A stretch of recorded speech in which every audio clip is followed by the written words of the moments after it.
Hey guys, what's up? It's your boy Honest Blade back with another video. So I want to say this much before I get started.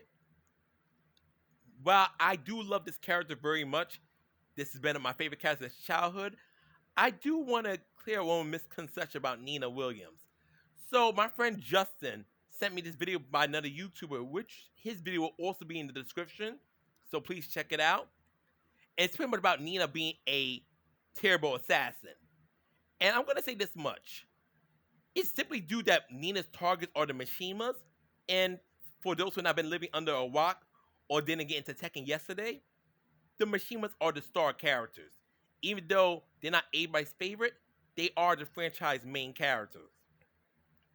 So calling Nina a failed assassin because she hasn't unalived Heihachi, Kazuya, or Jin, honestly, is BS. Because if Nina was successful at killing any of those characters, there wouldn't be no Tekken game, or the game would take a completely different direction.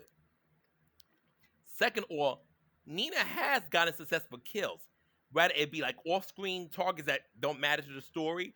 Like for example, pretty much the events between Tekken 3, Tekken 4, it's told by Nina was a high hit woman who did multiple missions. And that's not something I'm pulling from my ass. Second of all, Nina also unalived Anna's fiance.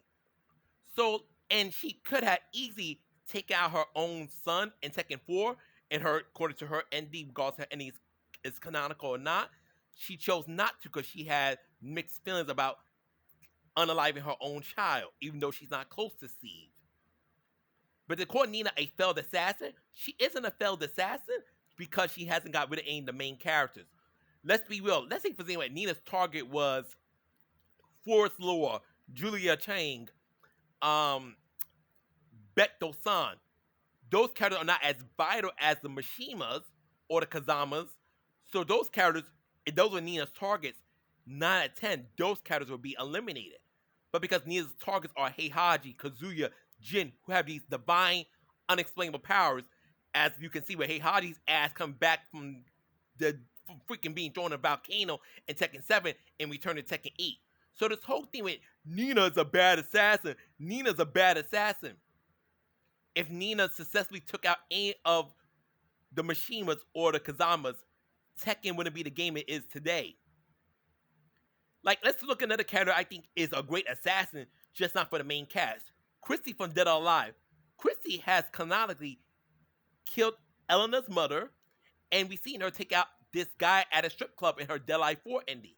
Meanwhile, Christy has never eliminated none of the main characters in Dead or Alive. Does not make her a bad assassin. It just means the main characters were set up to be stronger than Christy. Therefore, Christy never gets rid of. She's never able to assassinate them, but she'll take care of somebody who's considered not as essential to the main story. That's the same case with Nina. Let's play magic. Let's say at Tekken 2, Nina successfully killed Kazuya. What would happen for the future games forward? Let's turn our brains on.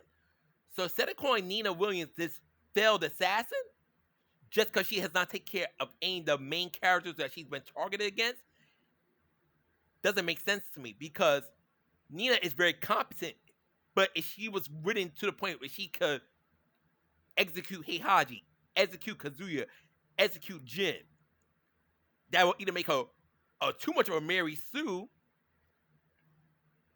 or lessen the impact of Heihachi, Kazuya, and Jin as characters.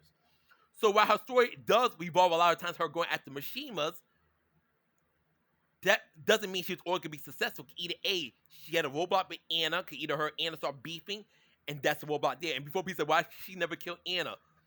I always speculated Nina never goes fully hard against Anna. Nina toys with her sister at best. Because Nina has shown multiple times she could defeat Anna. So all the times she defeats Anna, she could easily have killed her sister. She chooses not to. And the fact that you're like, oh, well, Nina has never taken out her assigned targets. That's just for the King of Iron Fist tournament. That's not for every mission she does. If Nina was this horrendous assassin, no one would be hiring her. Period. No one will rely her on for anything. Period. So she's not like she's a shit assassin. The story is written to always benefit the Mishimas and the Kazamas. So of course Nina would never eliminate any one of them. And if you count Death by Degree, I'm not sure that's considered canonical or not to the main Tekken universe, Nina has got plenty of body underneath her belt.